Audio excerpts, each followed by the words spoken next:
Bonjour, je suis Delphine Simonet, fondatrice du réseau DSR. Bonjour, je suis Yann Jarot.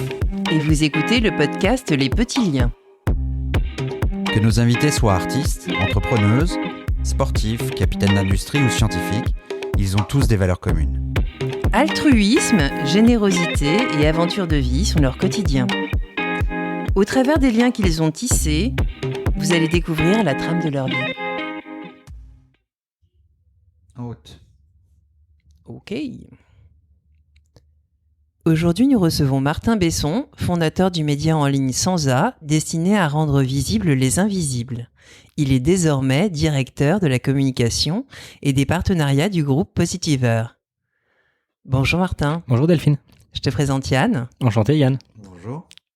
Où es-tu né? Où as-tu grandi? Alors je suis né à Saint-Germain-en-Laye le 29 juin 1995 et j'ai grandi pendant 18 ans à Arnouville-les-Menthes chez mes parents. D'accord. Tu as des frères et sœurs? Alors Arnouville-les-Menthes, tu nous situes? Alors Arnouville-les-Menthes, où est-ce que c'est juste à côté de Mantes-la-Jolie, où d'ailleurs il y a une cathédrale qui est très ancienne. C'est un petit village qui est entouré de champs avec plein de petits villages à côté comme Septeuil, Goussainville, etc., etc. Et c'est un endroit qui est très épanouissant quand on est enfant pour grandir, parce que les cabanes, la verdure, et puis surtout les liens avec les amis du village. Tu es à l'école là? Alors j'y suis allé jusqu'en CM2. Donc là, tu as fait toute ta maternelle et primaire Ouais, absolument. Dans un petit village de... D'ailleurs, je pense qu'elle ne m'écoutera pas, je ne sais pas si elle est encore en vie, enfin j'espère en tout cas. Je salue beaucoup Madame Brossier qui m'a permis d'apprendre pas mal de choses en CP et qui a été une enseignante formidable. D'accord. Et tu es encore en lien avec tes camarades de classe là-bas? Pas du tout. Du tout? Pas du tout. Je pense pour pas mal de raisons, c'est qu'il y a un écart entre les villages et la ville, enfin le rural et l'aspect rural et l'aspect citadin, et que les chemins sont souvent amenés à se distendre en fonction des appétences et des ambitions de chacun. Tu as des frères et sœurs? Alors j'ai 3 frères et 2 sœurs, donc c'est demi-frère, demi-sœur, mais aujourd'hui j'ai un frère. Donc vous êtes 6? Exactement. Famille très compliquée. De 6 mères différentes. Alors non, mais en fait la petite histoire c'est que mes parents ont eu mon père a eu une femme auparavant et ma mère un mari. Ils ont eu chacun des enfants de leur côté. Ils se sont rencontrés et bam, ça a fait Martin. Voilà. D'accord. Donc j'ai aujourd'hui 3 frères et 2 sœurs qui sont éparpillés un peu partout d'ailleurs. Voilà. Partout en France? Partout. Alors il y en a une qui est au Canada. Et d'autres sont, si je dis pas de bêtises, en région parisienne. Vous avez des bonnes relations? Oh. Des relations? Comme n'importe quelle famille, je pense que c'est extrêmement compliqué. On se rapproche l'enregistrement là a lieu en novembre, donc on se rapproche des fêtes de fin d'année. On est une spécificité, c'est que on est un moment de plaisir à venir. Un peu des deux, je dirais que c'est mi-figue, mi-raisin, les réunions de famille, enfin c'est très sympa, on y va avec beaucoup d'appétence et beaucoup d'envie, puis on repart en disant pourquoi j'y suis allé. Non, ça a changé, auparavant on faisait beaucoup de Noël parce que entre les frères et sœurs qui supportent pas, beaucoup de choses complexes, puis après tout c'est un peu comme une espèce de marmite avec plein de personnes différentes, donc quand on grandit, souvent les liens ils se distendent et ça s'est distendu dans la famille, ce qui est un peu un crève-cœur, mais maintenant l'idée c'est de réunir ceux qui s'aiment et qui ont envie de partager des moments ensemble, et je crois qu'on y est arrivé. Tu gardes des bonnes relations avec tes parents? Toujours. Grand sentiment de proximité avec eux, et je pense que mon père, ma mère, je dois les appeler à peu près tous les jours pour leur raconter des trucs, c'est toujours agréable de discuter avec eux, de partager des moments, donc voilà. C'est rare. Je pense que je pense qu'on regrette souvent nos parents et les choses qu'on aimerait leur dire, et je pense qu'il faut être aussi capable de parler, d'échanger, de discuter. Alors moi je suis souvent soit trop bas, jamais vraiment au milieu, donc toujours un peu compliqué, mais ce qui est plaisant c'est de pouvoir échanger et en fait de pouvoir se dire les choses, et aussi de pouvoir se dire le jour où ils seront plus là, parce qu'il y a toujours un début, il y a toujours une fin, j'aurais pas de regret de me dire j'ai pas passé assez de temps avec mes parents, ou en tout cas j'en aurais pas assez parlé. Est-ce que tu penses que c'est lié à ta jeunesse, ou t'as toujours été... J'ai toujours été plutôt chaotique et impétueux, c'est ce qu'on m'a souvent reproché, j'ai décidé d'en faire une force, Donc ceux qui me disent Martin tu es trop ci, bon bah du coup je suis trop ça, bon peut-être que tu veux que je fasse moins partie de ta vie, ça me pose pas de problème. Et puis je pense que c'est surtout aussi dû à la famille et l'environnement dans lequel j'ai grandi où je pense que bien des parents auraient lâché l'affaire avant et m'auraient peut-être foutu à la porte, et que mes parents ont décidé plutôt de me donner des clés en disant voyez tout ce que vous apprenez aujourd'hui dans la vie ou toutes les expériences que vous avez dans la vie comme des cordes supplémentaires à votre arc et non pas comme des échecs. Et si je retrace aujourd'hui le fil de toutes ces dernières années, entre le fait que je me sois fait virer de plusieurs lycées, le fait que j'ai fait un trafic de cigarettes électroniques dans un lycée, que je me sois fait virer à 1 mois et demi du bac, que mon père étant notamment aussi le commissaire aux comptes et l'expert comptable de ce lycée, qu'il a perdu le client, qu'ils m'ont décidé de me mettre dans un bac pro-vente, que Martin s'est dit bah moi je vais arrêter à un moment les études, donc je vais me lancer dans rendre visibles les sans-abri, que je vais passer une semaine dans la rue comme un sans-abri, ce que je n'ai évidemment pas tenu parce que c'est d'une violence inouïe, on pourra en discuter, que j'ai voulu faire des études de journalisme et que je peux l'avouer aujourd'hui en fait que j'ai décidé de me lancer aussi corps et âme dans ce sens en disant j'y crois, et j'y croyais de base, mais parce que j'avais notamment pas fait mon mémoire et je risquais de me faire virer de ma première année de journalisme. Et mes parents... Tu as été pris à ton propre jeu et que... Voilà, je suis un peu couillu et j'ai quand même pas mal de chance. Enfin, je sais pas si je la provoque ou si j'ai une bonne étoile, mais il y a des moments où j'ai pu avoir très chaud et toujours pu rebondir parce que notamment ce que mes parents m'ont appris, à savoir la persévérance. Et par exemple, sans ça, là où ça avait pu être compliqué pendant des années, mon père m'a toujours dit écoute, donne-toi à fond, et en fait, si t'arrêtes, au moins tu auras le mérite d'avoir été jusqu'au bout et pas d'avoir été en cours de chemin et d'avoir le regret peut-être de dire ça n'a pas marché. Donc il y a toujours eu côté impétueux, voilà. L'impétuosité vient aussi avec un peu d'arrogance, pas trop d'humilité, ce que j'essaie de travailler, parce que bon, à force de se prendre des roustes et des vestes dans la vie, on finit par apprendre en fait qu'on sait pas tout, et surtout en fait que être entouré c'est bien, et être entouré de personnes qu'on admire et qu'on respecte c'est encore mieux. Donc papa expert comptable, commissaire aux comptes, et maman peintre en décor, artiste, une artiste assez flamboyante d'ailleurs, puisque c'était des fausciels, de la chaufferie, des décorations sur meubles, etc. Et elle avait une envie. Donc l'atelier c'était la maison. Exactement. En fait, les parents travaillaient à la maison. Alors c'est marrant parce que on est un peu une famille de passionnés. Et mon père a été toujours passionné par Cousteau, par la mer, les coraux, les eaux tropicales. Et donc il s'est dit à un moment, je vais construire le plus grand aquarium privé de France. Et du coup, à la maison, en fait, on avait Nausicaa. Voilà, c'était très sympa. Et je me souviendrai toujours de ce moment où un moment, il me réveille un matin super tôt. Il a construit, il a mis des poissons dedans, ou juste ce qu'il amusait, c'était de créer le décor. Ah non, il y avait 7000, plus de 12 000 litres d'eau. Il y avait plus de 250 coraux, poissons, une anémone qui était monstrueuse. Et un matin, il vient me voir et il me dit regarde l'anémone carpette. Donc en fait, il y a une espèce d'anémone avec des petites tentacules, mais très peu visibles. Et en fait, il y avait dedans des petits poissons clowns qui venaient de naître. Donc quand on est tout enfant, tout petit, et que il prend en photo, donc il a été très connu dans le monde de l'aquariophilie.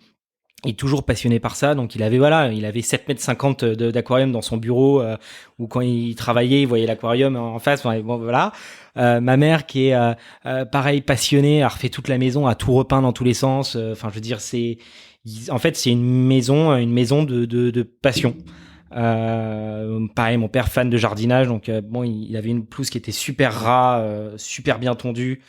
Donc fallait pas jouer dessus parce que du coup ça pouvait faire des trous. Donc c'était un peu compliqué. Après il s'est dit voilà, moi je vais me lancer dans. T'étais entouré de champs donc ça allait. Alors après non, la maison était très. Voilà, c'était nettement moins sympa de jouer dans les champs, et puis on risquait surtout de se prendre une rousse par l'agriculteur parce qu'on défonçait son terrain. Et donc mais après lui passionné par l'apiculture. Il a commencé à avoir des abeilles. Donc à un moment il a eu une trentaine de ruches au fond du jardin où il faisait son propre miel et il continue à le faire. Donc voilà, et ma mère, elle s'est dit, je vais faire un fausciel dans la maison. Donc il y a des meubles partout, c'est magnifiquement bien décoré, ça raconte toute leur vie et toute leur histoire.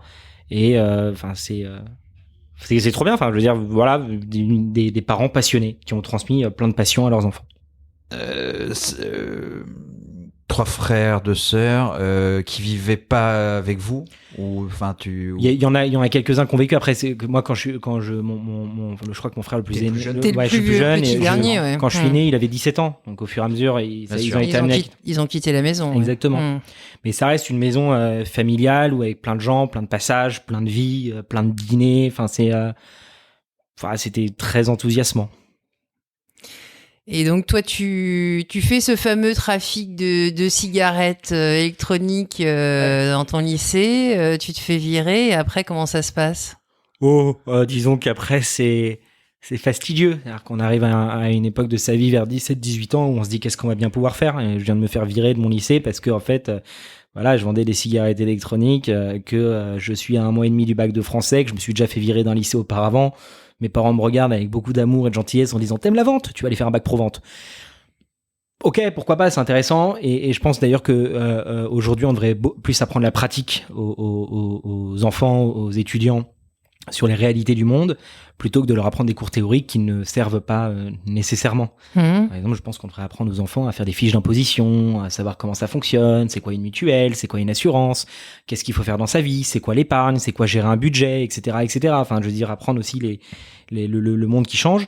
Et quand je me suis fait virer de mon lycée, c'était un peu désespéré. C'est-à-dire que qu'est-ce que j'ai bien pouvoir foutre de ma vie ? Et en fait, j'ai toujours été beaucoup plus intéressé par les causes et le fait de défendre et de lutter contre les injustices. Donc, je me suis dit, je vais essayer d'aider les personnes sans abri, parce que j'allais aussi beaucoup les voir à ce moment-là quand j'étais à Paris au cours Atmer. Et puis je me suis posé plein de questions. Qu'est-ce que je vais faire de ma vie ? Ce qui s'est passé, c'est rencontrer des gens, c'est échanger, discuter et comprendre que ces personnes ont une richesse humaine absolument incroyable. Et surtout que nos villes sont profondément gangrénées par l'individualisme et le manque de solidarité et de collectif. Je veux dire, je sais pas, c'est compliqué de rencontrer ses voisins. Parce qu'en même temps, il y a un peu un domaine, par exemple, de l'intime. C'est-à-dire que dans la plupart des appartements parisiens, c'est un peu une passoire, on entend tout. Donc on n'a pas forcément envie d'échanger avec l'autre voisin, on connaît un peu sa vie, enfin c'est quand même un peu étrange. Et il y a un manque de solidarité, parce que quand on est dans une ville, on va d'un point A à un point B et on se rend pas du tout compte à quel point la vie elle est inhospitalière. Vous avez pas d'argent ? Vous ne faites rien dans une ville. Vous avez envie de vous asseoir ? Il y a plus de bancs. Vous avez envie de téléphoner à quelqu'un parce que vous avez 2 petites pièces, etc. Il y a plus de cabine téléphonique. Vous avez envie d'échanger ou de dire bonjour à quelqu'un, la personne vous regarde comme si vous alliez l'agresser. En fait, tout est fait pour que ce ne soit uniquement que des lieux de passage, des lieux de transfert vers des destinations. Alors, une multitude de destinations, c'est positif, mais quand on n'a accès à aucune de ces destinations, qu'est-ce qu'on fait ? Je veux dire, par exemple, on sort du train, puis les métros sont fermés, c'est compliqué. Enfin, je veux dire, si on s'amuse juste à flâner dans les rues, on se rend compte en fait qu'il n'y a strictement rien à faire. Tout est un endroit uniquement de dépenses d'argent, d'achat, de vente, mais pas de contact humain. Et même le contact humain, limite, se monnaie. C'est-à-dire que pour avoir le bonjour d'un serveur, il faut payer très cher, parce que la plupart des serveurs parisiens sont quand même assez... je joue sur un stéréotype et un cliché, mais quand même pas très agréable. Il est maintenu, hein, c'est que... Voilà, c'est-à-dire que je pense qu'après 2 ans d'absence, j'aurais espéré qu'ils soient un peu plus chaleureux. Alors, ils l'ont été 10-20 jours après leur ouverture. Bon, chasse le naturel, il revient au galop. Et où, voilà, c'est un lieu qui est inhospitalier. Enfin, c'est pas agréable.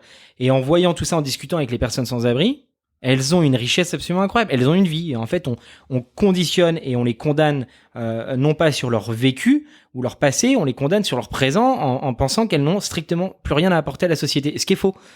Fondamentalement, ce qui est faux, c'est des personnes qui ont une expérience, qui ont plein d'histoires, qui ont plein de choses à apprendre et qui ne méritent qu'une chose, c'est d'être remis sur scène en disant vous avez loupé une marche, plusieurs, et vous êtes en situation de précarité, mais vous avez plein de choses à apprendre et vous avez plein de choses à transmettre. Et du coup, comment est-ce que tu as eu l'idée de créer Sansa ?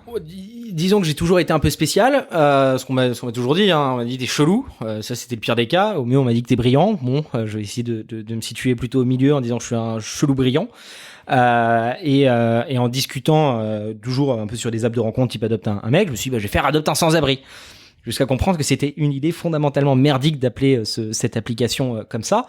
Et en fait, le but, c'était de faire un réseau de mise en relation entre des riverains et les personnes sans abri, donc des personnes avec domicile et les personnes sans domicile. Et en fait, on aurait pu découvrir que Gérard, par exemple, il kiffe le tofu ou les protéines de soja. Et que du coup, toi, riverain qui est en haut, t'as une personne en bas qui kiffe ça. Donc ça se trouve, si t'as des restes ou t'as envie de l'inviter à déjeuner ou à dîner, tu peux.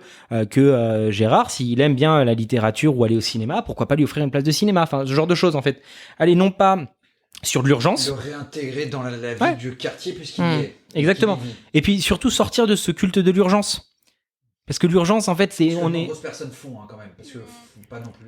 Alors il s'avère que beaucoup de Parisiens sont très solidaires, et la plupart des Parisiens français d'ailleurs le sont, puisque je discutais avec une personne sans abri qui me disait putain, les gens font chier, ils n'arrêtent pas de m'apporter des sandwichs, et le truc c'est qu'à la fin de la journée, j'en ai 40 à distribuer. Parce qu'en fait, les gens et je pense que ça, c'est quelque chose sur lequel on devrait lutter.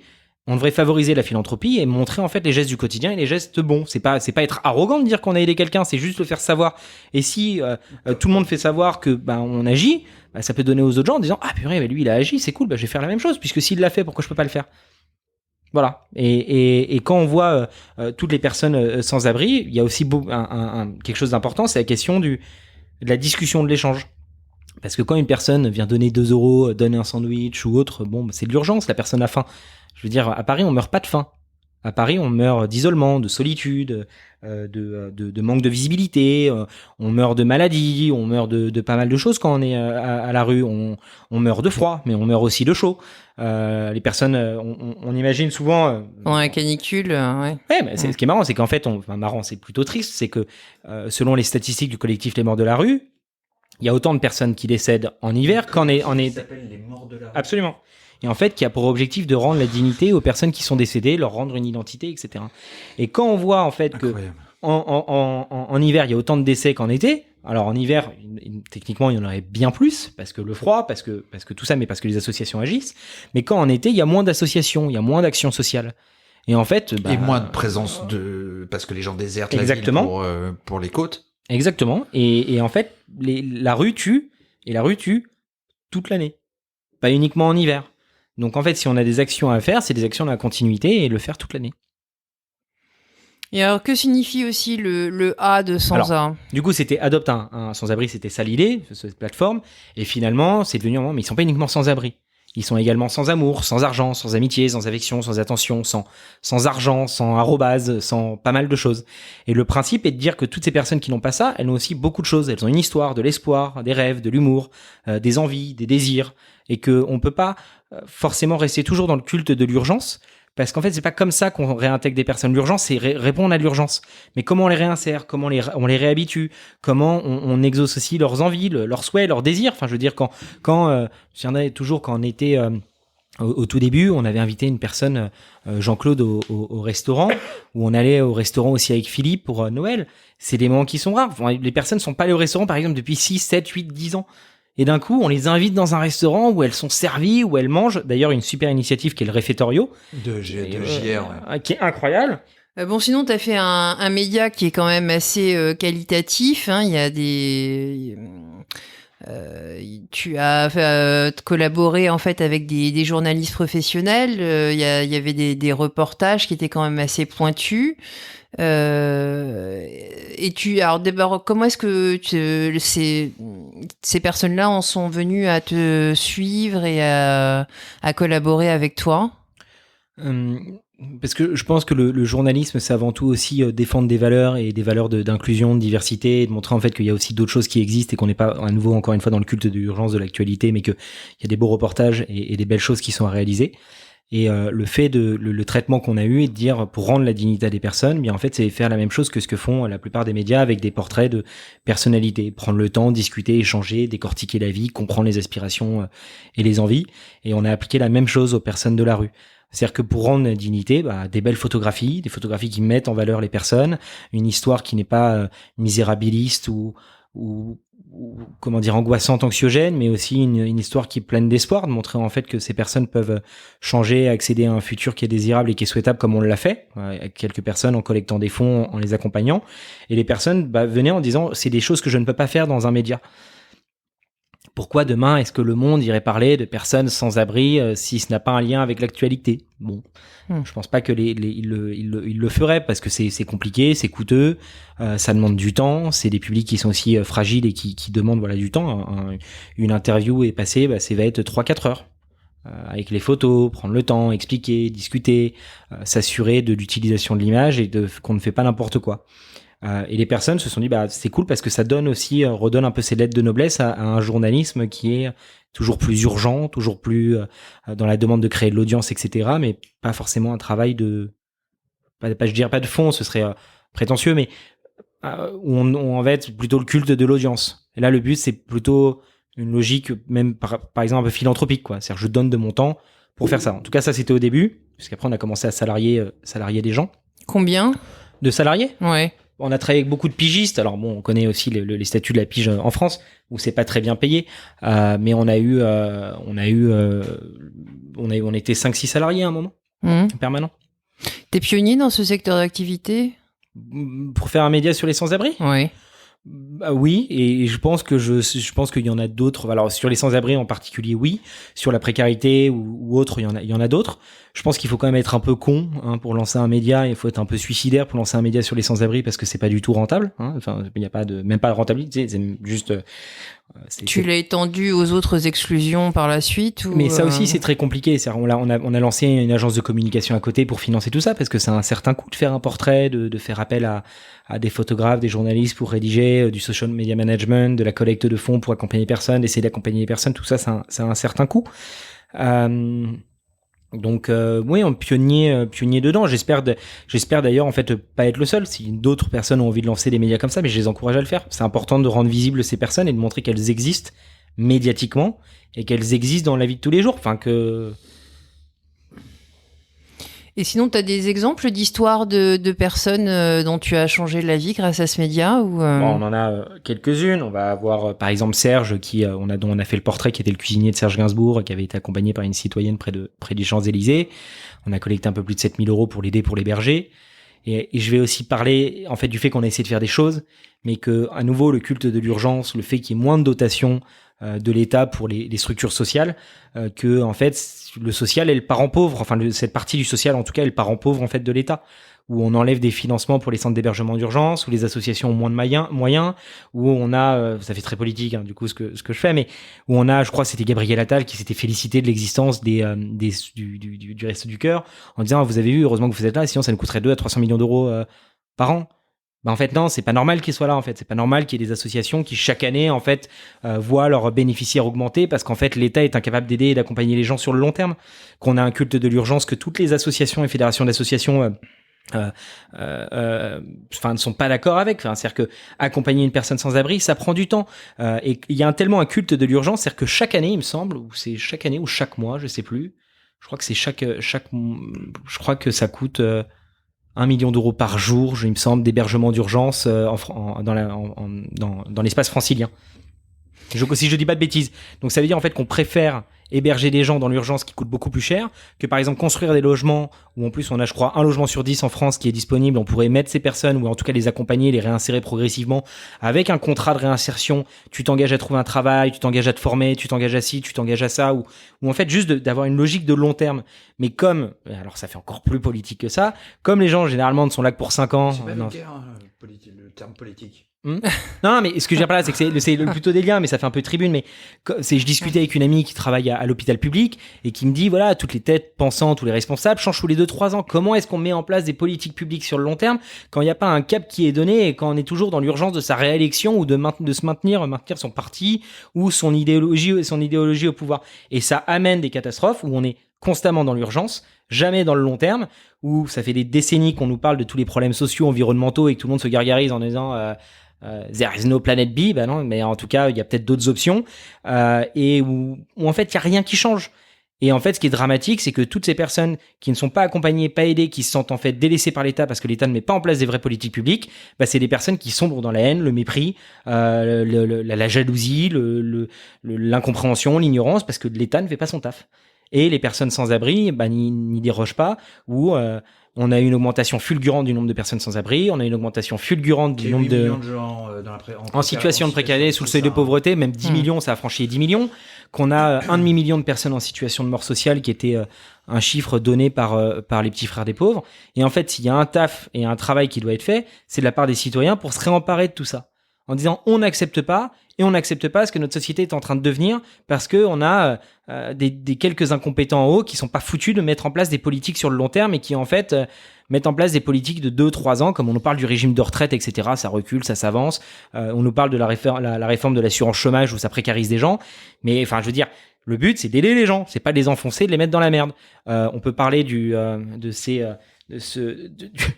valeurs actuelles qui dit c'est pauvre, qui nous coûte trop cher, l'assistanat, ou en gros qui est l'espèce de diatribe et logorée verbale de la droite qui dit voilà, il nous coûte cher.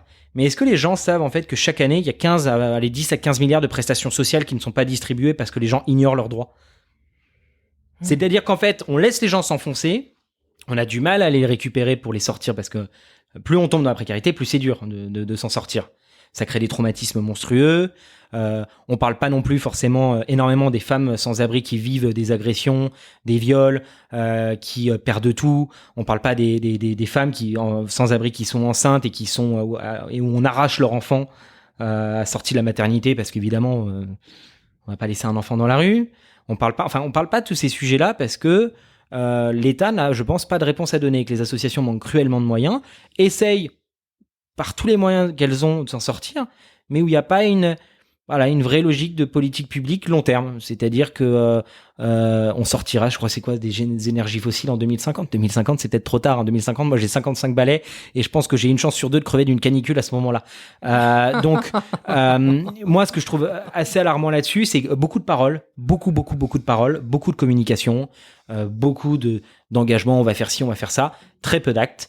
Et c'est ce qui me désole et c'est ce que j'ai vécu depuis 8 ans avec Sansa, c'est de voir qu'il y a une aggravation et une augmentation des personnes en situation de précarité et que les associations se battent, les citoyens se battent, mais que ça n'a pas l'air de fonctionner. Alors on a des super, par exemple, adjoints à Paris, notamment Dominique Versini, ancienne ministre, il me semble, si je dis pas de bêtises, de la santé, si je dis vraiment pas de bêtises, j'ai un doute, mais qui a fait une politique géniale pour les enfants. Yann Brossa qui fait une politique géniale pour le logement social parce qu'il y a besoin de mixité, que ce soit dans le 16e, 17e, et pourquoi est-ce qu'on concentre à chaque fois toute la précarité dans les quartiers pauvres, enfin je veux dire la pauvreté plus pauvreté, ça fait pas quelque chose de positif.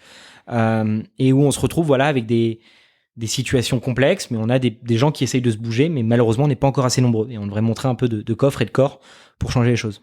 Tu as gardé des liens avec les gens que tu as aidés ? C'est aussi compliqué. C'est-à-dire que moi, je suis pas un professionnel du social et c'est compliqué d'être en lien avec des personnes qui ont cruellement besoin des gens. Et moi, je suis pas formé au métier d'assistante sociale. C'est-à-dire que je pourrais raconter des histoires où on a accompagné des gens et où en fait c'était déjà pas vraiment journaliste. Voilà, par exemple, où on est ça fait un peu beaucoup. Voilà, oui. Non mais il y a des histoires qui étaient dramatiques, c'est-à-dire que c'est des personnes et l'humain est extrêmement compliqué. L'humain ne peut pas être un numéro, c'est pas un numéro sur une feuille de papier en disant ça va bien se passer, il va se faire on va ensuite l'amener ici, on va l'accompagner comme ça et puis il va dire oui, puis ensuite il va dire non.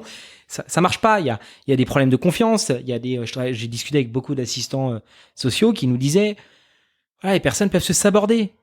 La situation s'améliore, mais elles le vivent mal, l'idée que ça s'améliore, parce qu'en fait, ça s'est jamais passé comme ça, qu'elles ont tellement souffert qu'elles préfèrent en fait rester là-dedans. Donc quand il y a des gens qui disent, moi, je préfère rester sans abri. Des taulards qui sortent après trop longtemps en cabane. Mais ça, on a eu qui préfèrent y retourner parce qu'ils ont peur. On a fait le portrait d'Eric. C'est l'inconnu, la peur de l'inconnu, en fait. Et Eric a été en prison pendant un certain temps. Et on est pas forcément préparé à sa réinsertion. Enfin, d'ailleurs, je le précise, la loi pénitentiaire de, je crois, c'était 2008 ou un truc du genre, dit la prison ne sert pas à punir, la prison sert à prévenir la récidive. Ça, c'est un premier point, et à favoriser la réinsertion. C'est-à-dire que quand on va en prison, alors tous les gens qui disent peine de mort, etc. Je veux dire, bon, déjà, en fait, on est dans un état de droit, un état démocratique avec un parlement, avec des lois, avec des valeurs, des traditions qui sont héritées depuis un certain nombre d'années, voire de siècles. Et quand on se retrouve en prison et que la personne sort de détention et qu'elle voit les billets en euros, parce que quand elle est rentrée, c'était les francs, et qu'elle sort et qu'elle pense que c'est des billets de Monopoly, qu'elle a jamais eu un téléphone portable dans la main, en plus qu'elle est sous bracelet électronique, et le truc déconne et qu'elle a du mal à se réinsérer, je peux sortir une super donnée là-dessus. En France, un jour de détention coûte en moyenne 100 €. Ok ? Et la récidive, elle est à peu près à 60-66%. Si je dis, encore une fois, je quote mes chiffres en disant, je ne suis pas sûr, mais c'est les chiffres que j'ai en tête. C'est 66% la récidive quand on est en prison. Quand on est en régime de semi-liberté, les 2 tiers, ils retournent. Alors, ouais, exactement. Mais parce qu'en même temps, la prison est là pour briser. C'est-à-dire que les prisons sont vétustes. Il y a on enferme des personnes qui ont commis soit les pires atrocités, soit qui sont simplement perdues. Donc, négatif plus négatif, c'est pas terrible. Le régime de semi-liberté, la récidive baisse. C'est-à-dire qu'ils travaillent la journée et ils rentrent le soir en prison. Donc, c'est en détention. Attention, t'as fait de la merde, mais tu peux aller travailler, continuer ta réinsertion, etc. On ne te condamne pas. Et ensuite, il y a le régime complètement de bracelet électronique. Régime je crois, de semi-liberté, c'est 50 € à peu près. Et la récidive baisse.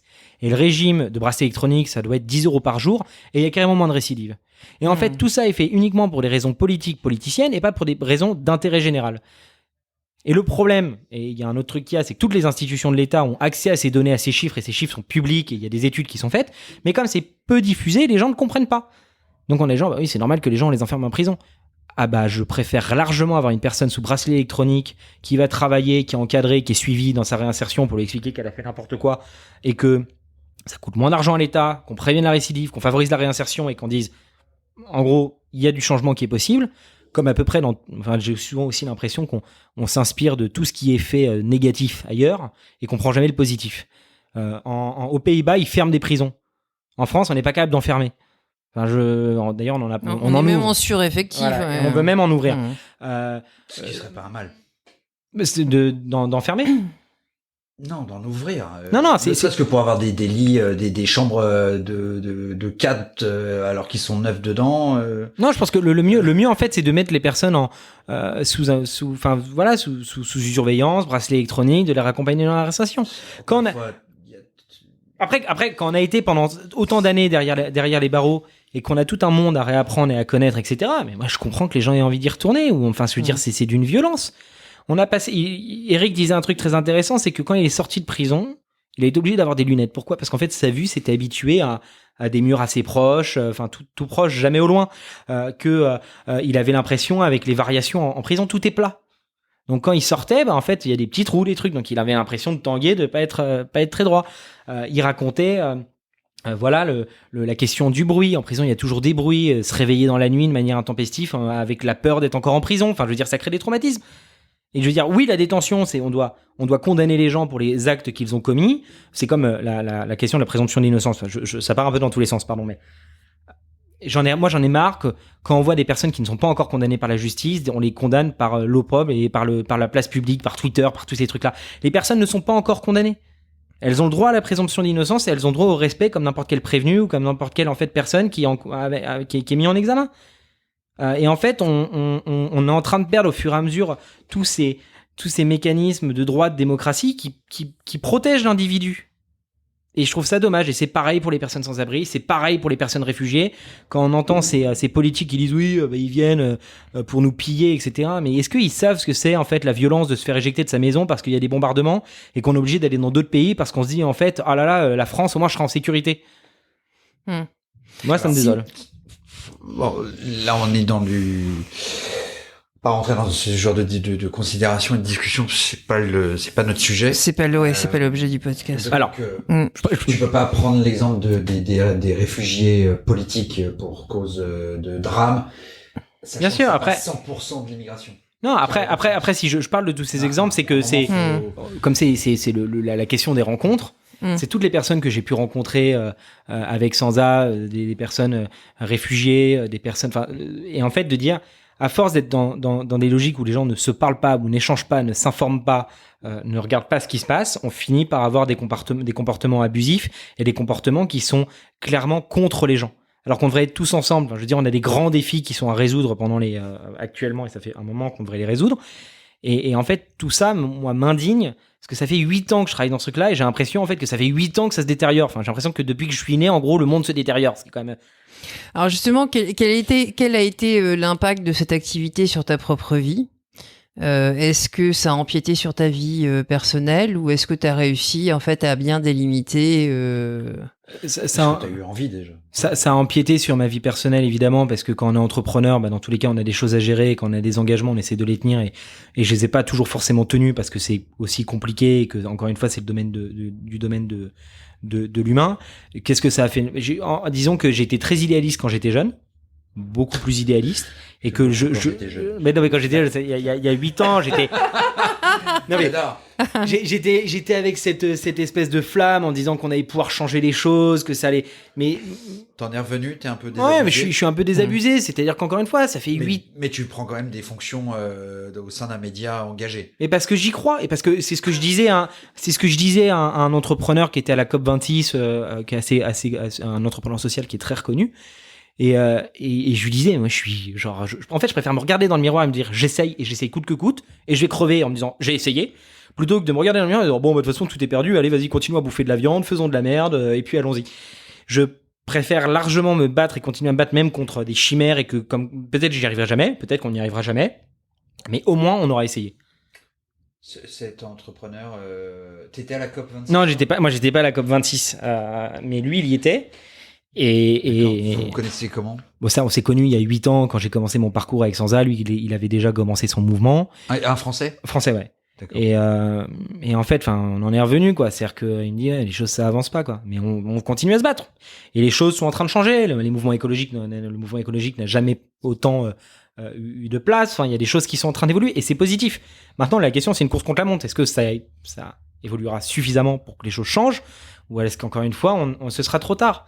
Et je veux dire que tout ce qui se passe devrait nous inquiéter, nous alarmer pour dire déjà, on va nous vivre des sales quarts d'heure, parce que je le rappelle, 2050, moi j'ai 55 balais, et je veux dire, je me souviens toujours de la canicule de 2003 où il y a eu beaucoup de décès et ça a été assez dramatique. Je veux dire, si je peux éviter de terminer comme une viande séchée, moi ça m'arrangerait. Ensuite, toute la question de la montée des eaux, la question du patrimoine, la question de tout ça, c'est ultra inquiétant, doublé à l'écosystème politique qui est un peu tendu. Je pense qu'il faudrait tous qu'on agisse collectivement et très très très très rapidement.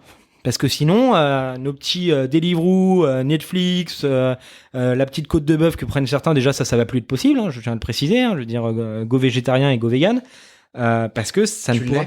Moi je suis mi-végétarien, mi-vegan, et pas pour des raisons... c'est quoi la différence?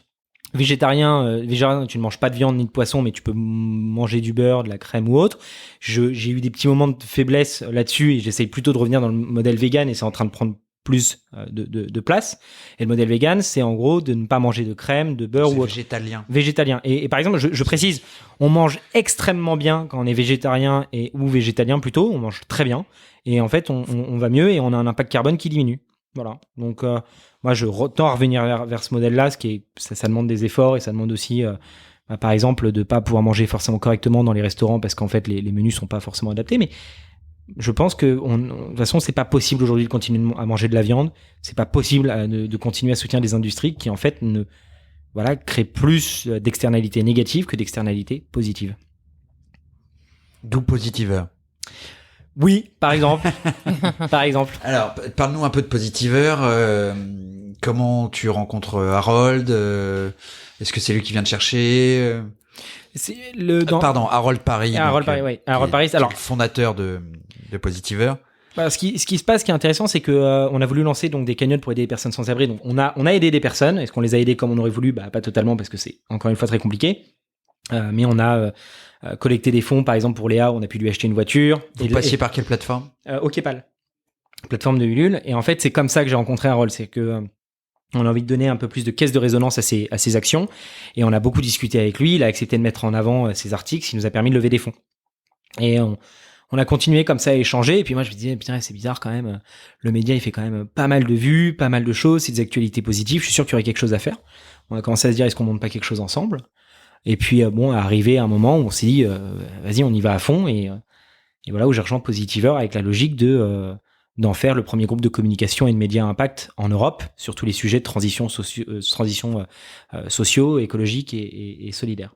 Donc c'est traduit en plusieurs langues. Alors non, c'est qu'une langue. C'est que français pour le moment. Même si on a envie d'aller côtoyer nos voisins allemands et nos voisins espagnols. Sinon, on a reçu récemment Philippe Lensteiner, qui, tout comme toi, a participé à un TEDx. Comment est-ce que tu as été sélectionné pour participer à cette conférence? Alors à l'époque, j'avais été appelé par l'équipe Brightness, donc de Michel Lévy-Provençal qui organisait TEDx Paris. Et ils ont trouvé le projet Sansa intéressant et m'ont invité à y participer. D'accord. Donc vous connaissiez pas? Je le connaissais pas à l'époque et c'est vrai que c'est sacrément compliqué à faire un TEDx parce que se retrouver devant 2-3 000 personnes sur la scène du Grand Rex, je veux dire, on a une sacrée montée d'adrénaline et on a une rechute qui dure quelques jours. Enfin, c'est quand même très compliqué à faire. Peut-être qu'il y a eu une préparation pour ça. C'est une préparation qui demande plusieurs heures. Il faut apprendre le texte par cœur, la gestuelle, la mécanique, pas être intimidé parce que quand on sait qu'il y a 3000 personnes devant, faut s'accrocher. Et ça avait été un très bon moment, très stressant parce que monter sur scène, c'est quand même assez. C'est une expérience. Ouais, c'est une sacrée expérience. C'est-à-dire qu'entre 10, 20, 30, 50, 500 personnes. pu le faire. 3000, on est su, et puis le Grand Rex, je veux dire, la voûte qui est absolument monstrueuse. On en revient au ciel étoilé. Voilà, qui est magnifique. Tu penses à ta mère? Mes parents étaient dans la salle et je crois que c'est la première fois que mon père m'a dit, je suis fier de toi, ce que t'as fait, j'ai compris ce que tu faisais, quoi. Et ça a eu beaucoup, ça m'a fait extrêmement plaisir. Mais c'est sacrément engageant à faire et je sais pas si je referai l'expérience. Alors. D'accord, parce que Michel fait d'autres événements qui s'appellent les BOMA, c'est ça? BOMA. Oui, il a en fait arrêté TEDx pour lancer BOMA, qui est plus dans l'action que dans la démonstration, en fait. D'ailleurs, je le remercie pour cette invitation, ça m'a appris plein de choses. Déjà, à m'exprimer devant les gens, et puis à poser sa voix, essayer d'avoir un discours intelligible. T'as écrit en fait dans un article que engagement et business n'étaient pas incompatibles. Ouais. C'est ce que j'ai essayé de faire avec Sansa. Et pour revenir sur la question des cagnottes, on a aidé, on a fait beaucoup de choses. Est-ce que j'en suis fier? Oui, je le suis. Est-ce que j'ai vu les failles de ce modèle-là? Les failles, c'est qu'on aurait pu mieux accompagner les personnes si derrière les associations avaient plus de moyens, il y avait des vrais plans d'action pour accompagner les gens. Et en fait, la réalité, c'est qu'elles sont toutes débordées et qu'on a beau médiatiser une solution ou collecter des fonds pour aider des personnes, si derrière, en fait, ça ne suit pas, ça reste extrêmement compliqué. Et c'est des assistants sociaux, assistantes sociales qui vont gérer 50 à 60 dossiers.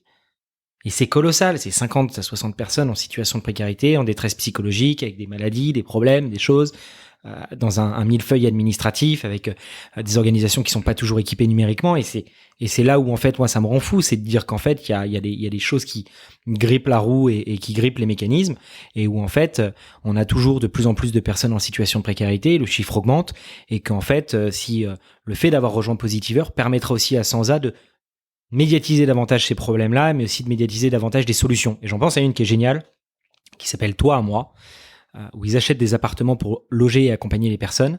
Donc toi, en fait, TOIT à moi, à MOI, et en fait, où ils accompagnent les personnes et ils les logent.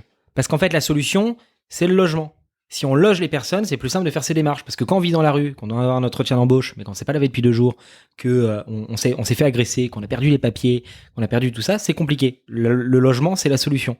Mais c'est pas uniquement la solution, c'est une solution qui est accompagné notamment par du long terme, de la réinsertion, de la formation, de l'accompagnement, de l'écoute, des cellules psychologiques. Quand on voit une femme sans abri qui ressort de là et qu'elle a été violée 70 fois en 20 ans dans la rue, je pense qu'on est un peu brisé. Et je pense que ça prend du temps à réparer. Donc ça peut pas être fait comme un claquement de doigts, ça demande du temps. Et les gens ont besoin de temps. Enfin, je veux dire, je pense que s'il y avait un ministère, par exemple, ministère solide, enfin de la santé, mais ce ministère-là, qu'on puisse qu'on puisse avoir des personnes qui ont vécu ça, qui puissent conseiller sur ce qui se passe, les problèmes, l'orientation, parce qu'on a tellement envie de processer, d'automatiser, de simplifier, mais l'humain, ça ne s'automatise pas. Il y a des tâches qui peuvent s'automatiser, il y a des choses qui peuvent se faire, mais l'humain, c'est pas possible.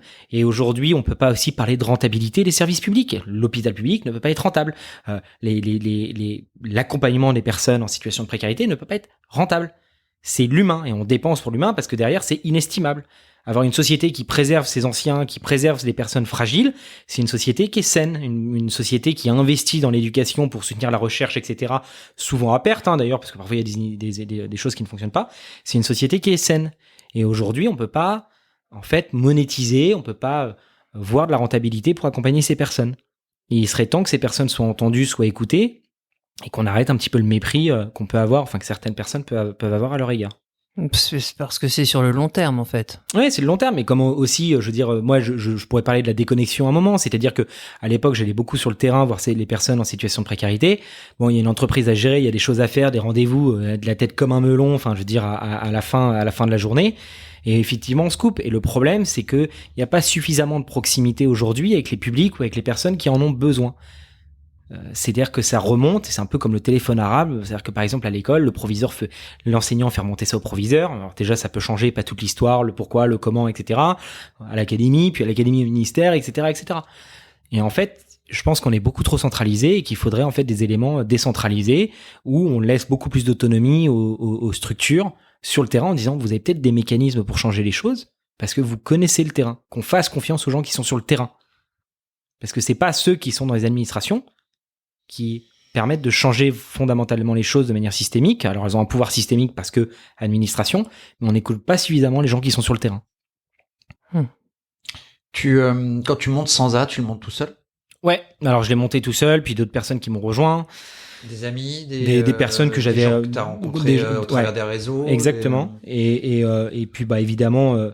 quand on est jeune, on sait pas forcément faire du management ou gérer les choses, et puis le tempérament impétueux rejaillit, et ça peut parfois créer des choses un peu, des choses forcément négatives où on aurait aimé une issue différente. Il y en a qui... Oui, il y en a, ça a clashé parce que différence de vision, et parce que c'est mon bébé, c'est le truc que j'ai créé, donc je veux pas que ça m'échappe, et tout en comprenant pas forcément à l'époque que si j'avais pu mettre un peu d'eau dans mon vin, ça aurait pu être différent, et peut-être quelque chose de différent aujourd'hui. Donc, est-ce que je regrette ce que j'ai fait auparavant? Non, parce que j'en suis aujourd'hui et j'en suis fier, faire de ce que j'ai pu essayer de faire, en tout cas à titre personnel. C'est pour ça d'ailleurs que je rejoins Positiver, c'est de comprendre que j'ai pas la science infuse et ni toutes les capacités au monde en fait pour faire les choses. J'ai des compétences, oui, que je mets au service d'un projet plus large, avec plus de gens dedans, avec un esprit collectif. Mais oui, il y a eu des cassures, il y a eu des personnes qui m'ont rejoint. Ça a été... Voilà. Ça t'a permis d'acquérir de l'expérience aussi. J'ai acquis beaucoup d'expérience, pardon. Je pense qu'un truc qui pourrait me caractériser à l'époque, c'était le côté clivant. Plein de positifs d'un côté, aussi du négatif de l'autre. Et c'est vrai que ça a été compliqué avec certaines personnes. C'est-à-dire que, et d'ailleurs, je le dis, hein, je m'en excuse, je leur présente mes excuses, où ça aurait pu être différent, et où, voilà, il y a eu des décisions qui ont été prises qui convenaient peut-être pas, mais bon, voilà, c'est la vie. De toute façon, la vie d'une entreprise, la vie d'une association, la vie d'un projet, c'est collectif, et il y a des gens qui rentrent, il y a des gens qui partent, et voilà, toute la chose, c'est de faire en sorte que les meilleurs ne partent pas. Tu emmènes du coup des gens de ton équipe au sein de Positiver? Les personnes ont démissionné, ont décidé d'aller rejoindre Positiver, donc c'est plutôt chouette. Donc tu emmènes des gens de l'équipe? Je les emmène pas. Je les emmène pas. Moi, je suis rentré, j'ai déposé le dossier ce lundi au tribunal de commerce. D'ailleurs, c'est très intéressant à quel point c'est un peu déshumanisé aussi, hein. C'est-à-dire que, est-ce que vous avez le formulaire C6? Je sais pas, c'est la première fois que je viens. J'espère que ce sera la dernière d'ailleurs, hein, parce que bon, planter sa boîte, c'est quand même pas très chouette. C'est la maison. C'est pas la planter, c'est la fermer. Non, je la plante. Ah. Je la plante. Pardon. Ah non, je la plante. Je la plante, parce que si je la fermais, je crois que c'est une liquidation à l'amiable ou autre, c'est quand même plus chouette, c'est quand même plus classe. Très bien conseillé par un gentil expert comptable. Ouais, de toute façon, même mon père m'a dit, écoute, Martin, t'as donné ton maximum pendant ces 5 années, t'as fait le maximum que t'es pu, j'ai essayé de sauver cette boîte, et la crise Covid a été d'une violence inouïe où, Alors que les dons n'ont jamais été aussi importants. Et non, mais nous, on se finançait pas par les dons. Non, j'entends bien, mais on se finançait pas par les dons. On a découvert ça en fait en discutant, je sais plus, avec Nicolas d'ailleurs, où il nous expliquait que sur la période Covid, il y a eu plus de 40 ou 60% de dons par rapport à l'année d'avant. Enfin, c'est fou quoi. Nous, on a collecté pour les personnes de la rue, et en fait, tous les fonds qu'on a collectés ont toujours été redistribués pour les personnes de la rue. C'est-à-dire qu'on n'a pas gagné d'argent avec ça. Je veux dire, il y a certaines personnes qui me disent, ouais, t'as gagné de l'argent avec Sansa. Alors non. Parce que Sansa se finançait avec les entreprises. Avec des agents, le parti agence de communication sociale et responsable. Et en fait, ça a été d'une violence. T'as vu qu'il n'y avait plus de communication parce que les boîtes étaient fermées. Oui. Ouais, je me souviendrai toujours de ce moment. Je crois que c'était quelques jours après le confinement. J'étais sur la route dans les Yvelines. Je vais aller quelque part et j'étais en vélo. Et je m'étais fait 40 bornes en vélo aller, un truc du genre. Je me dis, et là le retour, il y avait des côtes, et j'appelle au téléphone et c'est le bordel. Ça pète dans tous les sens. Et je suis comme ça en voyant mon monde qui est en train de s'écrouler. Et finalement, on s'en sort de la crise Covid, 2020. Puis on se dit à la rentrée, 2021, ça va être une bonne rentrée, hein. Ça a été tout aussi catastrophique. Les choses n'ont pas redémarré comme on a voulu. Alors il y a eu beaucoup d'aides de l'État, mais moi, mon parti pris, c'était OK, on récupère de l'aide pour investir dans les gens, payer les gens, trouver des choses, développer, quoi. Ça s'est pas passé exactement comme prévu. Voilà. Est-ce que c'est un crève-cœur d'une certaine manière? Oui, parce que c'est un échec après 5 ans et qu'on souhaiterait toujours que sa boîte continue et qu'en fait elle ne s'arrête pas. Est-ce que c'est un soulagement? Oui, parce qu'en fait c'était plus possible et qu'en fait, je souhaite à personne de faire des rêves liés à une liquidation judiciaire. C'est très chiant. C'est-à-dire qu'en plus on se réveille le matin en disant, est-ce que ça s'est passé cette merde? Et en fait, non, ça s'est pas passé heureusement, mais où ouais, c'est violent parce qu'il y a des gens derrière, parce qu'il y a des projets, parce qu'il y avait eu des promesses, parce qu'il y a eu des engagements, parce qu'il y a eu des envies, parce qu'il y avait des perspectives et qu'en fait tout s'effondre et que mais qu'au moins j'ai la certitude en fait que d'avoir fait le nécessaire et jusqu'au bout. J'ai essayé en tout cas. J'ai essayé. Est-ce que j'ai réussi? Non. Mais est-ce que j'ai essayé? Oui. Donc au moins je peux être fier d'un truc, c'est d'avoir été jusqu'au bout. C'est un beau parcours. Et alors en plus, je suis même pas sûr de rentrer en liquidation judiciaire puisque je passe devant le juge. Donc le juge va dire liquidation, ou est-ce que c'est le redressement ou autre. Je pense qu'il n'y a pas beaucoup de choses à redresser, pour être honnête. Mais c'est ouais, voilà. Et puis là, le fait d'être chez Positiveur, ça m'octroie aussi un petit peu une pause. Enfin, le côté d'avoir une personne que je respecte et que j'admire comme Harold qui est vraiment un mec incroyable, et toute l'équipe, que ce soit Sophie, Maxime, Vincent, Ariel, Mégane, Mathilde, Axel, et toutes les personnes qui composent l'équipe. Enfin, c'est vraiment des personnes engagées, investies, motivées, compétentes, et où c'est un vrai plaisir de travailler, quoi. Enfin, c'est-à-dire que retrouver un peu le bonheur de se lever le matin, quoi. Quels sont tes angles? Donc là, tu as cité plein de noms de gens. On a compris que tu aimais travailler en équipe.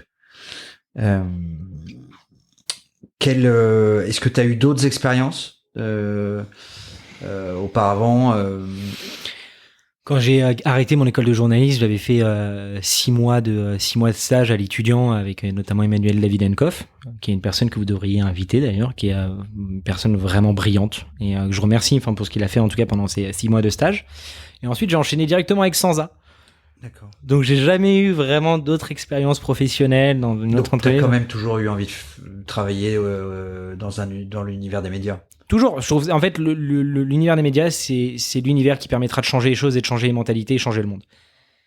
C'est pas celui de la finance. Non. La finance, on peut en parler de la financiarisation si tu le souhaites, Yann. Il n'y a pas de problème. Mais la finance, c'est un problème aujourd'hui. C'est-à-dire que quand 95% de la finance finance la finance, et finance pas l'économie réelle, à savoir la création d'emplois, la création de valeur, la création d'innovation, etc., ça reste un problème. C'est-à-dire que c'est de l'argent qui ne fait que de l'argent, mais c'est pas de l'argent qui améliore les choses. Et c'est alors c'est peut-être un peu à charge, mais c'est un très bel épisode de Data Gueule qu'ils ont fait sur la financiarisation, qui explique en fait que les grandes lois de dérégulation qu'il y a eu aux États-Unis ont eu un impact négatif, et d'ailleurs ce qui a amené la crise des subprimes où en fait la finance n'étant pas régulée, enfin je veux dire l'humain est aussi cupide, enfin je veux dire on te donne 10, on te donne 10, mais on te dit que tu peux avoir 15, tu vas prendre le 15, pourquoi tu t'arrêterais au 10? Et où il y a eu des ils expliquent que c'est extrêmement intéressant, où à l'époque, quand une entreprise faisait des résultats positifs, je veux dire, le niveau des salaires augmente, normal. Les gens qui travaillent dans une boîte méritent d'être augmentés puisque les résultats sont bons et que là, c'est les actionnaires qui reçoivent le plus gros dividende. Exactement. Mais techniquement, la bonne répartition, c'est 30. La bonne répartition, c'est 30-30-30. 30 pour les actionnaires, 30 pour 33 pour l'innovation, pour l'entreprise, pour réinvestir, et puis 30 pour les salariés. Parce que des gens qui sont payés, qui sont mieux payés, qui sont payés correctement, et où on leur dit le succès de l'entreprise n'est pas dû à un homme providentiel, une femme providentielle, ou même à un comité d'entreprise. C'est dû aux personnes compétentes qui font les choses de manière compétente, avec un certain talent, créativité. C'est la personne qui est caissière, qui accueille chaque jour des gens avec un sourire en disant merci, bonjour, etc., qui fait l'image de l'entreprise. Et ces personnes-là devraient être rémunérées et rétribuées. Et ça paraît tout à fait normal. C'est-à-dire que pourquoi est-ce que ce serait uniquement les dirigeants ou les actionnaires qui prendraient toute la part du gâteau? Alors, effectivement, il y a une part de risque. Mais quand l'entreprise va bien, avec des résultats qui sont monstrueux, avec suffisamment de trésorerie, etc., enfin, je veux dire, pourquoi se gaver plus alors que le but, c'est de servir aussi un modèle, une vision, des envies, des souhaits, un projet global.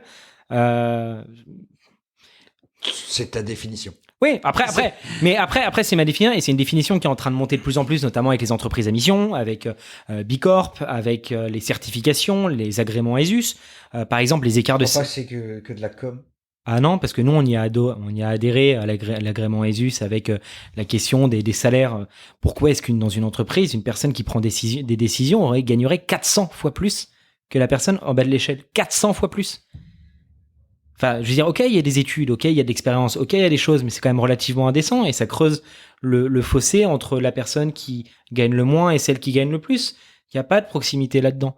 Et je trouve ça en fait indécent, c'est-à-dire que dans des moments où il y a des crises sociales, écologiques, etc., et que je sais plus, c'était quel patron qui disait oui, j'ai baissé mon salaire. Mais heureusement que tu l'as baissé, tu devrais même pas le dire. En fait, à la limite, tu le dis parce que si les gens te posent la question. Mais comment peut-on oser communiquer là-dedans quand on a des personnes dans son entreprise qui sont sans abri parce qu'elles n'ont pas de quoi se payer, se loger? Comment est-ce qu'on peut oser communiquer là-dessus alors qu'il y a des personnes qui sont en situation de surendettement, etc. Enfin, c'est aussi un peu de la question de la décence. Enfin, je veux dire, une entreprise, c'est un corps. C'est un corps global. Enfin, je veux dire, toutes les personnes qui travaillent dans l'entreprise travaillent pour un projet et les personnes qui fourvoient ce projet-là, en fait, c'est des personnes qui sont nuisibles à l'entreprise. Parce que si on ne peut pas garder des collaborateurs, qu'il y a des turnovers qui sont importants, on ne crée pas de valeur sur le long terme. On ne renforce pas la valeur d'une entreprise, la valeur d'un projet qui est collectif. On ne renforce que quelques actionnaires qui n'ont elles aussi, qui n'ont eux aussi qu'une pensée court terme. Les élections arrivent dans pas longtemps. Tu envisages ça me fatigue. De t'engager au.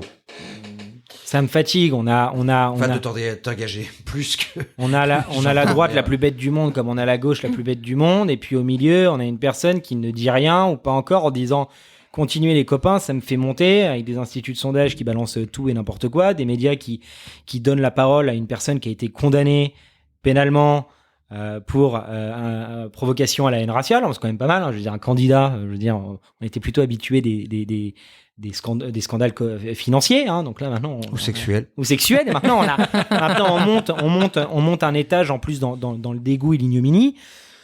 Ouais, franchement, ça me. Je réitère ma question. Est-ce que tu as cette. Je me suis déjà engagé.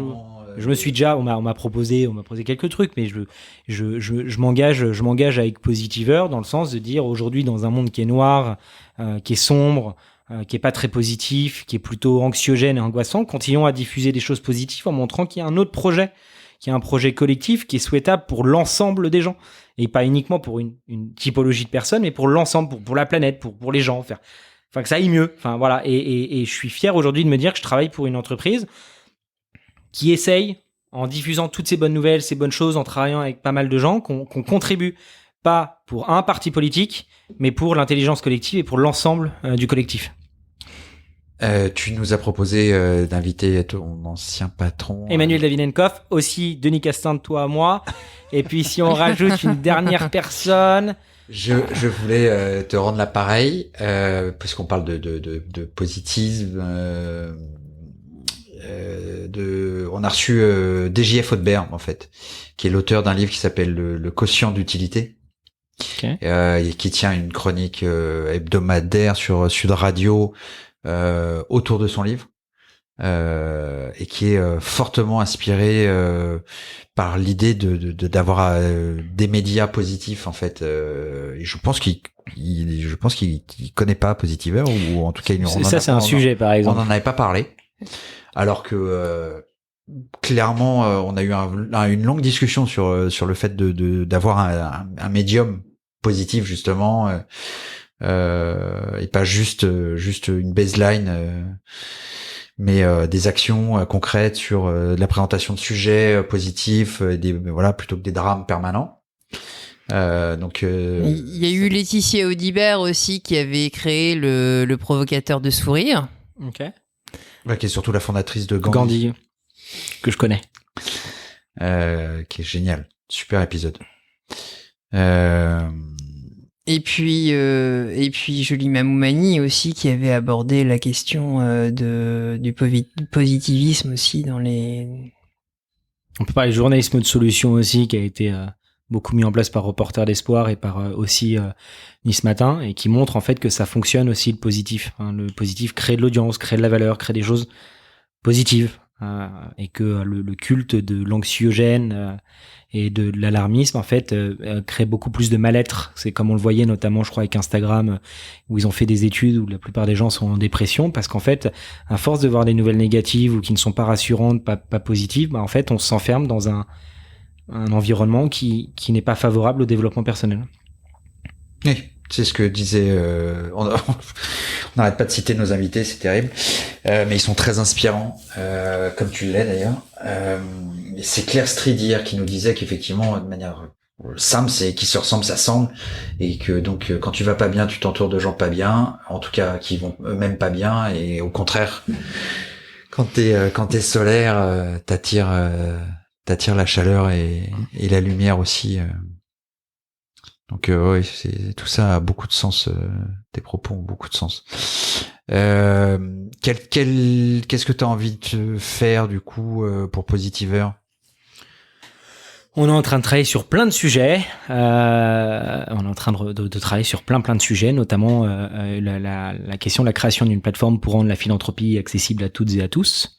Ça, c'est un sujet qui est important, de dire que chacun peut faire de la philanthropie, mais que si on va mesurer l'impact, la transparence financière, des contenus pour comprendre le monde, s'éclairer et agir.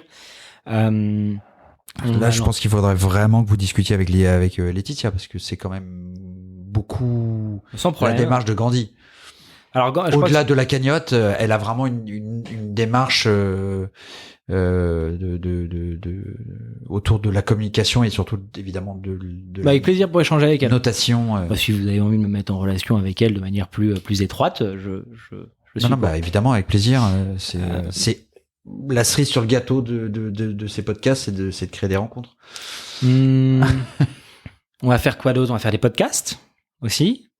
On va lancer des nouveaux médias, notamment sur tout ce qui va être le véganisme, le végétarisme, nouveaux médias sur la RSE, le développement durable, pour être non plus forcément dans le storytelling, mais le story proving, et accompagner aussi les marques et les entreprises à comprendre la RSE et comment ils peuvent changer leur entreprise. Elles peuvent changer leur entreprise de l'intérieur. On va travailler sur quoi d'autre ? On va relancer très certainement Sansa au sein de vertical spécifique dans Positiver. Exactement. On est en train de lancer de la publicité solidaire, donc c'est-à-dire que chercher des associations et en fait financer par de la publicité, puisqu'on a chaque mois plusieurs millions de vues sur notre plateforme. Good Deed fait ça. Exactement aussi. Je connais très bien Vincent, qui est une personne d'ailleurs qui sera invitée. Il est assez génial. On est en train de réfléchir à quoi d'autre, à tout un tas de sujets, ce qui fait que c'est assez bouillonnant et assez sympa, puisque passer toute une année où on galère, en fait, voir qu'il y a des choses qui fonctionnent, ça fait quand même sacrément plaisir. Et on est en train de lancer plein de concours, de projets. On est en train de réfléchir à lancer une espèce de répondeur où les personnes peuvent nous répondre, en fait, se filmer et nous répondre pour raconter leur histoire, leurs rêves, leurs envies, leur futur, etc., etc. Est-ce que tu as une routine de vie ? Tellement pas. Tellement pas. Je peux me coucher. Sincère. Je peux me coucher à 4h du matin comme à 20h d'un jour à l'autre, me lever à 7h comme me lever à 10h ou 9h. Je peux. Non, dis pas honte, t'allais dire 14. Je me suis mis à faire des cocktails, donc du coup, il y a des semaines, je vais me faire des cocktails tous les soirs avec des potes, et puis il y a des semaines, je vais même pas sortir de chez moi et je vais oublier quel jour je suis sorti, ce qui arrive aussi. Le soir, j'ai envie de cuisiner moi-même, donc je vais me faire des trucs. Des cocktails spécifiques sur un alcool Alors en fait, je me suis formé un peu à la mixologie. Et donc, oui, c'est le fait en fait de pouvoir dire je bois, mais je bois avec créativité. Ou un alcool en particulier. Je fais tout du gin, whisky, saké, vermouth. Dans ta formation, mais toi, tes goûts. Moi, je suis beaucoup de gin. J'adore le gin. Le gin enfin, je peux donner une petite recette d'ailleurs à tout le monde si ça vous intéresse. Ça s'appelle le Colette. À consommer avec modération. À consommer avec modération, évidemment. Alors, le Colette, qu'est-ce que c'est ? C'est 4 centilitres de gin. Donc, un gin un peu floral, c'est assez agréable. Ensuite, vous rajoutez 2 centilitres de liqueur Saint-Germain. Donc, soit la belle bouteille Saint-Germain, mais aussi une très bonne liqueur qui est vendue près de Saint-Lazare. Ensuite, on rajoute à peu près 2 centilitres de jus de citron jaune, de manière en fait à créer un peu d'acidité et relever le goût floral provoqué par le gin et par la liqueur Saint-Germain. Et ensuite, on accompagne ça d'un tonic. Donc, pas forcément le Schweppes, mais vous pouvez en prendre d'autres, notamment Fever Tree qui est très bon. Et puis, vous rajoutez dessus des petites, un petit fruit d'hibiscus. Du coup, ça va venir colorer en fait le cocktail avec une teinte un peu rosâtre, et ensuite vous mettez évidemment plein de glaçons dedans et ça se boit très frais et c'est très bon. Merci.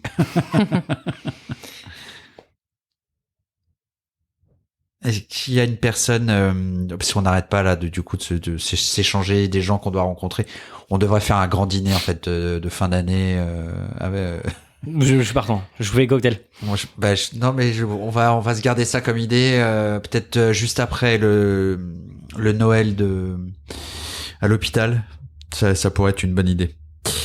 Nous sommes parrains en fait, il y a d'une association. Tout le monde contre le cancer, l'association dont Nicolas Rossignol est président bénévole, organise dans les 170 hôpitaux un événement par mois. C'est génial ça. C'est costaud. Avec l'aide de 350 bénévoles incroyables dont il ne cesse de louer la bonté et le talent, et du coup en fait nous allons être chaque parrain d'un hôpital, enfin d'un Noël à l'hôpital. Félicitations. Oui, alors non, tu nous diras félicitations quand on aura réuni la somme pour financer le Noël. Ok. Voilà, donc là nous. Écoutez, on pourrait peut-être faire un petit truc sur Positiver pour vous aider. Avec plaisir. Oui. Super. Merci. Donc on fait quelques articles etc. dessus et puis on voit combien on peut collecter justement. Super, merci de la proposition. Avec plaisir. Et du coup, hormis tous ces gens-là, est-ce qu'il y a quelqu'un que tu aurais aimé rencontrer, créer des liens. En fait, ça dépend comment rencontrer la personne, parce que je pense que les meilleurs moments, les meilleures discussions, elles se font de manière assez débridée, pas dans un cadre. Enfin, je veux dire, faut un peu connaître la personne, parce que sinon, c'est beaucoup de. Qui est-ce que j'aurais aimé rencontrer? La voir plusieurs fois en fait. Mais pas la voir plusieurs fois, mais par exemple, je veux dire, il y a pas de barrière dès l'entrée, c'est on se boit un verre, on discute, on se marre, et puis en fait on parle de plein de trucs, et il y a un peu ce côté pas un peu égalité où on peut dire les choses à bâton rompu sans la formalité potentielle d'une rencontre en entreprise. Donc, qui est-ce que ça pourrait être? Je peux avoir de l'aide peut-être. Je sèche. Écoute, c'est en fait, je suis tellement peut-être tellement concerné et concentré sur les projets etc. que ce que je dirais pas là, c'est que je lis quand même, enfin je lis pas mal, mais je sais pas, j'ai pas de Martin Luther King sur toute la question de l'antiracisme, tout ce qu'il a voulu faire et tout ce qu'il a fait. Il y a l'abbé Pierre pour sa générosité et ainsi que Coluche pour tout ce qu'il a mené ou voulu faire. On va parler aussi d'Elon Musk parce que je trouve ça assez intéressant ce que le mec a réussi à faire. Il est quand même assez fou, mais franchement c'est assez incroyable ce qu'il a réussi à faire. Après, par exemple en termes de j'aurais aimé beaucoup échanger avec Robert Badinter, qui est un homme qui depuis qu'il a lutté contre la peine de mort et que la peine de mort a été abolie en France, continue des dizaines d'années après à défendre ce droit, et ce droit qui est extrêmement important pour la vie humaine, qui même si on a fait des choses atroces, on ne mérite pas d'enlever la vie à quelqu'un d'autre. Enfin, personne ne devrait le faire. Sinon, y a-t-il un mot ou une phrase qui a changé de ta façon de voir la vie? Se donner du mal pour les petites choses, c'est parvenir aux grandes avec le temps, de Samuel Beckett. Donc, en gros, que la vie est une course de fond, est un marathon, et que chaque petite chose que l'on fait permet de grandir et d'atteindre potentiellement son but. Faut vraiment écouter l'épisode de Nicolas, parce que c'est de la même manière, c'est une paraphrase de cette phrase, c'est comment sa conception de déplacer les montagnes avait changé, et qu'il était passé, il expliquait qu'au départ il pensait que c'était ceinturer la montagne et l'emmener de loin, et qu'en fait il s'est aperçu que c'était prendre un grain par un grain, et que il était tellement fier d'avoir déplacé sur 10 cm une montagne de 2 cm de haut de grains de sable. C'est un peu ce que cette phrase dit. Je pense qu'il connaissait pas cette situation. On va c'est mon parrain qui m'avait pour mon anniversaire m'a offert cette petite carte, et en fait c'est donc toute ta famille est très fière de toi.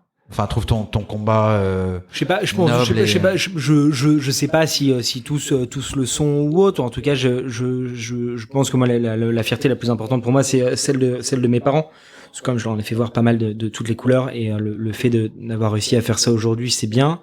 Est-ce que je suis totalement fier de ce que j'ai fait? Pas vraiment, parce que je pense que j'ai pu m'écarter à certains moments de mon action ou de ma mission ou de ce que je m'étais fixé.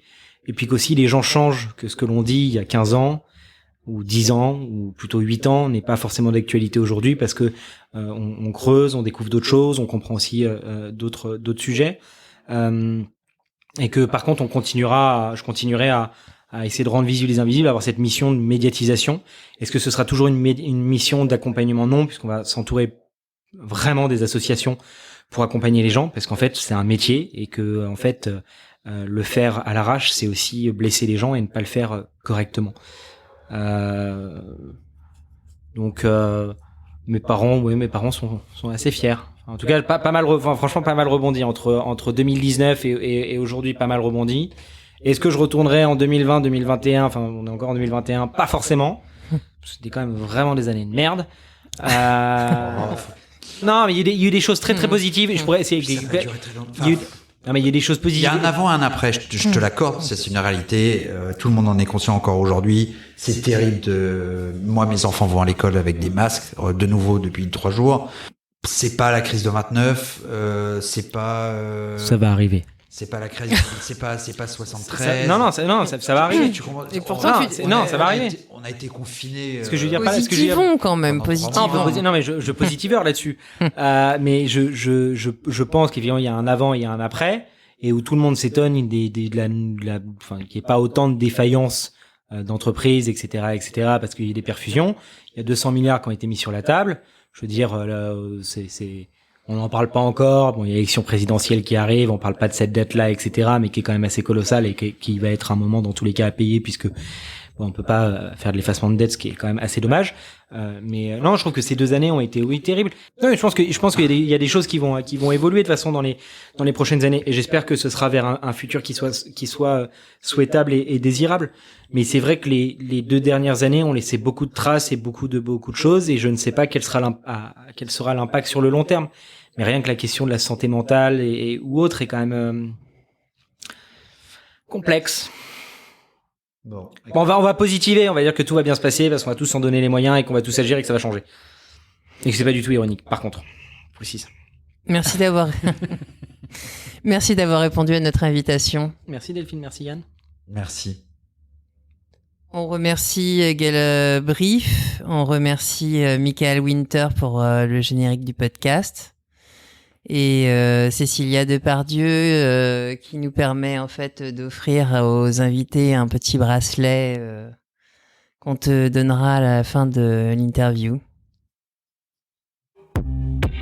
Vous avez écouté Les Petits Liens. Nous espérons que cet épisode vous a plu, vous a ému, fait rire, bref, qu'il vous a procuré du plaisir et l'envie d'écouter les suivants. N'hésitez pas à vous abonner si ce n'est pas encore fait et à partager cet épisode. Vous pouvez également nous mettre une bonne note et nous laisser vos commentaires auxquels nous ne manquerons pas de répondre.